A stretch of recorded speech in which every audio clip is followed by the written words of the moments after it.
El operativo conocido como Operación Frontera Norte no fue una acción improvisada. No se trató de un simple golpe de suerte ni de una redada cualquiera.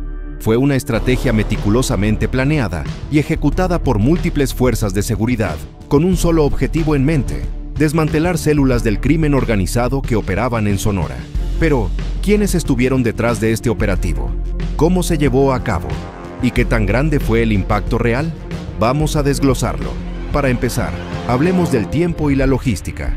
Entre el 14 y el 16 de febrero, un grupo conformado por el Ejército Mexicano, la Marina, la Guardia Nacional, la Fiscalía General de la República, FGR, la Agencia Ministerial de Investigación Criminal, AMIS, y policías estatales y municipales, se desplegó en distintos puntos estratégicos del estado. 7 órdenes de cateo fueron ejecutadas en domicilios e inmuebles donde se tenía información de actividades ilícitas, resultando en un total de 97 personas detenidas, la desarticulación de 3 células criminales, la incautación de 49 armas largas y 14 armas cortas, y el decomiso de 91.441 dosis de diversas drogas. Sonora no es cualquier estado cuando se trata de crimen organizado.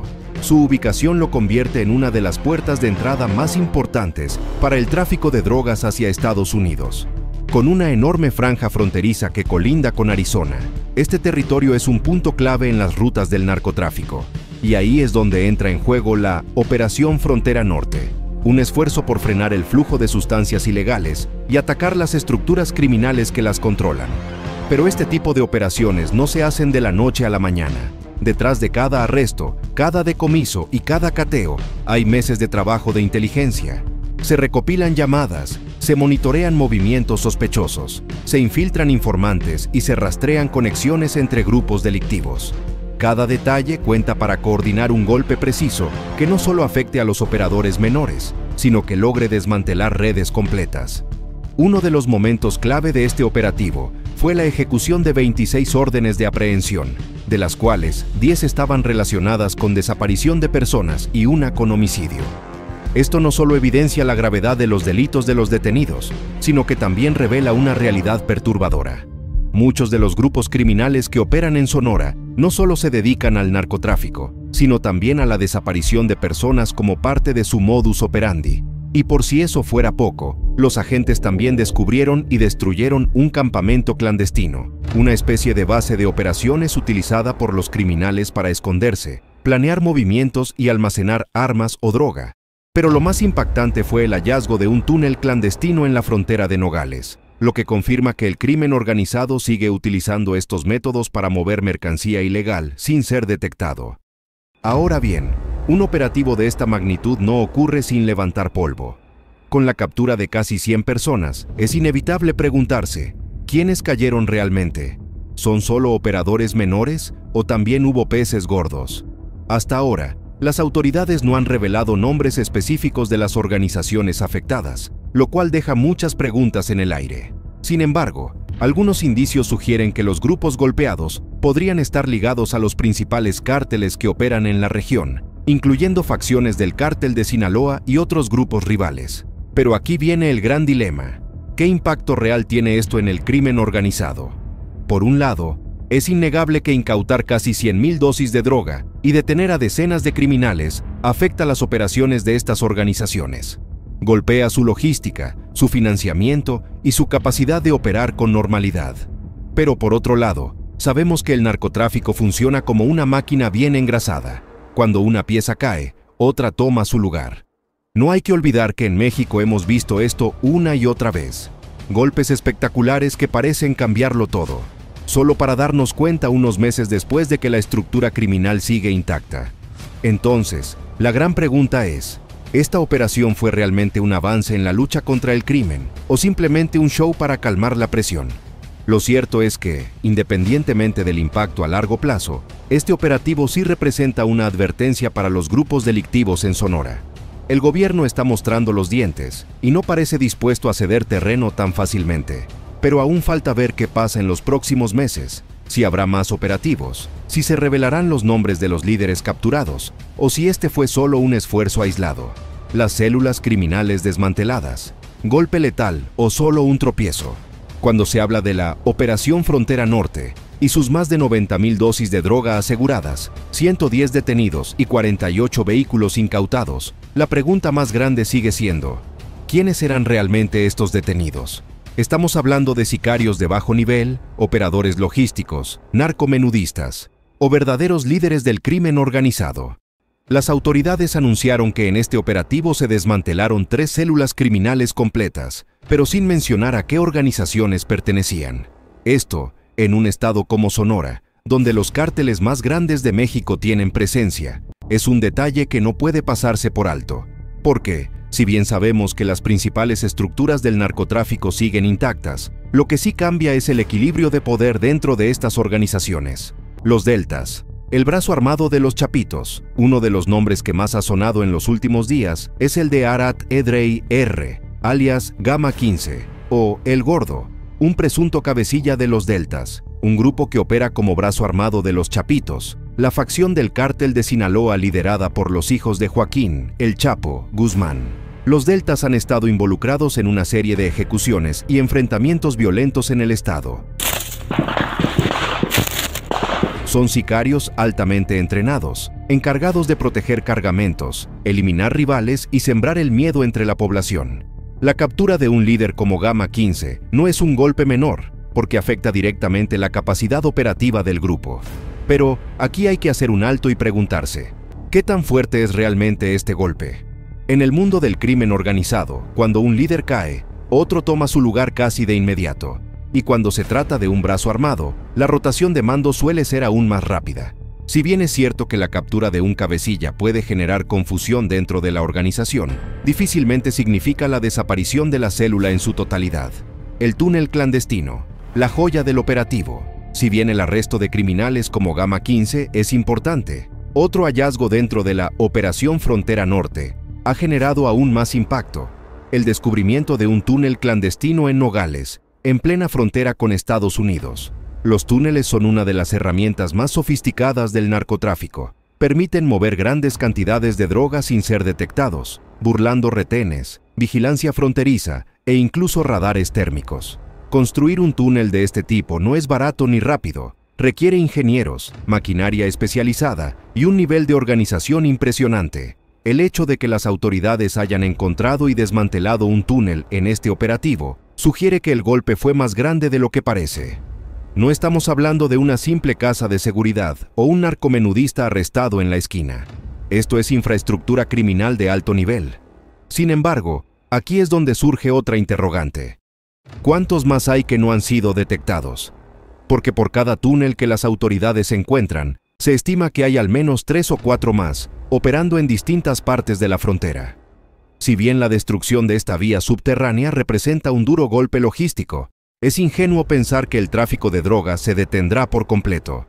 Cada vez que un operativo de esta magnitud se lleva a cabo, los grupos criminales se reestructuran y reajustan sus operaciones. Algunas facciones entran en crisis, otras aprovechan la oportunidad para expandirse. En el caso de Sonora, esto podría derivar en un reacomodo de fuerzas dentro del cártel de Sinaloa y sus rivales. Hay 3 posibles escenarios que podrían desarrollarse en las próximas semanas. Represalias inmediatas. Cuando un grupo criminal sufre una pérdida importante, la respuesta suele ser rápida. Es posible que se registren ataques contra fuerzas de seguridad, levantones o ajustes de cuentas entre los mismos cárteles. Lucha interna por el poder. Si la caída de Gama 15 y la desarticulación de estas células dejaron vacíos de poder dentro de los deltas, es probable que haya una pelea interna por ver quién toma el mando. Esto ha pasado antes y ha derivado en enfrentamientos violentos dentro de la misma organización. Nuevos actores en escena. Con la debilitación de ciertas estructuras, otros grupos criminales podrían aprovechar para expandirse. En Sonora, por ejemplo, los remanentes del Cártel de Juárez o grupos independientes podrían buscar ganar territorio. Lo que es un hecho es que esto no termina aquí, y las autoridades lo saben. El mensaje de las fuerzas de seguridad, real o simbólico. Con cada operativo grande, el gobierno busca demostrar que tiene el control y que está dispuesto a enfrentarse al crimen organizado. Pero la realidad es que estos operativos son solo una parte del problema. El narcotráfico no es solo un tema de capturas y decomisos, también es una cuestión de corrupción, impunidad y falta de oportunidades para muchas comunidades que terminan dependiendo del crimen organizado. Por eso, aunque hoy estemos hablando de un golpe importante, la historia nos ha enseñado que la verdadera pregunta no es si este operativo fue exitoso, sino qué tan duradero será su impacto. Si las autoridades realmente quieren marcar la diferencia, necesitan mantener la presión y continuar con operativos similares en el futuro. De lo contrario, lo que hoy parece una victoria podría terminar siendo un simple paréntesis en la historia del narcotráfico en México. Las drogas incautadas. ¿Un golpe al tráfico o solo una gota en el océano? 91.441 dosis de droga aseguradas. Casi 100.000 dosis que ya no llegarán a las calles. Sobre el papel, esto suena como un golpe durísimo para el narcotráfico. Pero, ¿realmente lo es? Porque aquí está la verdadera pregunta. ¿Cómo afecta esto a los cárteles y a la estructura del narco en Sonora? ¿Se trata de un golpe estratégico que debilita el tráfico de drogas o solo estamos viendo la punta del iceberg? Vamos a desmenuzar lo que sabemos y a entender qué tan profundo llega este decomiso. La magnitud del aseguramiento, números versus realidad. Los reportes oficiales indican que en este operativo se incautaron 56 kilos de fentanilo, 10 kilos de cocaína, 4 kilos de heroína, más de 91.000 dosis de droga en total. Si pensamos en términos de valor en el mercado negro, esto representa millones de dólares. Pero aquí viene el problema. Para los cárteles, estas cifras no son devastadoras. Para entender esto, pongámoslo en contexto. El cártel de Sinaloa, solo en una semana, puede producir cientos de kilos de fentanilo. Un solo narcolaboratorio de tamaño mediano en México puede generar más de 100 kilos de esta droga en cuestión de días. Entonces, ¿qué significa este decomiso realmente? Es un golpe importante a nivel táctico, pero no un freno real al tráfico de drogas. El fentanilo, la droga que mueve millones. Uno de los datos más alarmantes de este operativo es la cantidad de fentanilo incautado. Este opioide sintético se ha convertido en la principal fuente de ingresos del narcotráfico en los últimos años. ¿Pero por qué es tan importante? Porque el fentanilo es barato de producir, fácil de transportar y extremadamente potente. Una dosis mínima puede ser letal, y su bajo costo de producción lo convierte en un negocio redondo para los cárteles. El problema es que el fentanilo no se consume tanto en México, sino en Estados Unidos. Por eso, estos aseguramientos son más un golpe a la logística de exportación del narco que al consumo interno. Cada kilo de fentanilo decomisado representa miles de dosis que ya no llegarán a las calles de ciudades como Los Ángeles, Phoenix o Nueva York, y ahí es donde realmente se siente el golpe. Pero, ¿realmente esto afecta a los cárteles? La respuesta corta es, no lo suficiente. Por cada cargamento asegurado, hay otros 5, 10 o 20 que sí logran cruzar la frontera. La cocaína y la heroína, ¿siguen siendo importantes? El aseguramiento de 10 kilos de cocaína y 4 de heroína también llama la atención, aunque estas drogas han pasado a un segundo plano frente al fentanilo. Hace una década, la heroína era la reina del tráfico de opioides. Ahora, el fentanilo ha tomado su lugar. Sin embargo, sigue habiendo mercado para la heroína, sobre todo en consumidores que buscan drogas más naturales y no tan letales como el fentanilo. En cuanto a la cocaína, sigue siendo uno de los principales productos de exportación del narco mexicano. Pero su tráfico es diferente. Mientras el fentanilo se produce en laboratorios clandestinos dentro de México, la cocaína viene de Sudamérica, principalmente de Colombia. Esto significa que los cárteles mexicanos no producen la cocaína, sino que la compran, la transportan y la distribuyen. Y esto genera otro problema. Cuando se pierde un cargamento, el costo es mayor. Porque mientras que fabricar un kilo de fentanilo puede costar apenas unos cientos de dólares, un kilo de cocaína puede costar miles desde su origen en Sudamérica. Por eso, este decomiso sí afecta, pero en una escala muy diferente. ¿Qué pasa después de un aseguramiento así? Aquí viene la parte interesante. Cuando se incauta un cargamento de drogas, los cárteles no solo absorben la pérdida, sino que buscan compensarla. ¿Cómo lo hacen? Aumentan los precios de la droga en la calle para recuperar lo perdido. Distribuyen más cargamentos en otras rutas menos vigiladas. Reaccionan con violencia si creen que alguien los traicionó o que las autoridades están demasiado cerca. Y eso nos lleva a la pregunta clave. ¿Quién realmente pierde con estos aseguramientos? Porque si bien parece un golpe a los cárteles, los consumidores también terminan pagando el precio. ¿Afecta esto la guerra contra el narco? Cada operativo de este tipo genera una respuesta. Si es un golpe lo suficientemente fuerte, puede causar inestabilidad dentro del cártel afectado. Pero lo más común es que estos decomisos sean vistos por el narco como un costo operativo.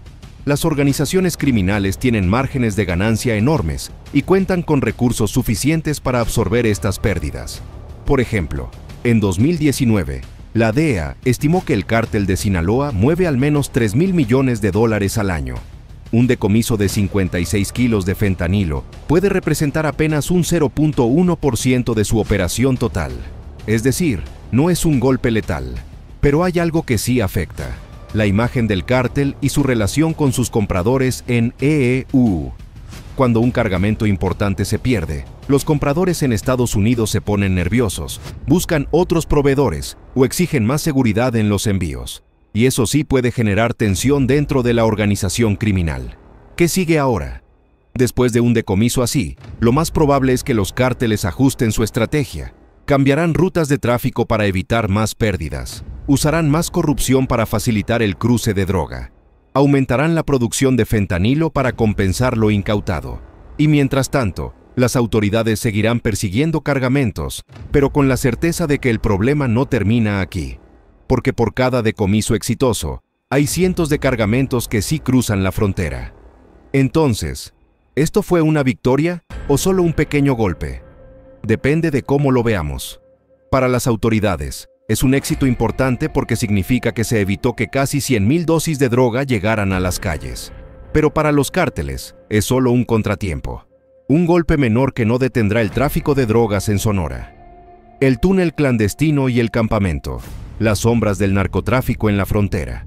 Entre los hallazgos más inquietantes de la Operación Frontera Norte, hubo dos que destacan por lo que representan: un túnel clandestino descubierto en Nogales y la destrucción de un campamento narco en Sonora.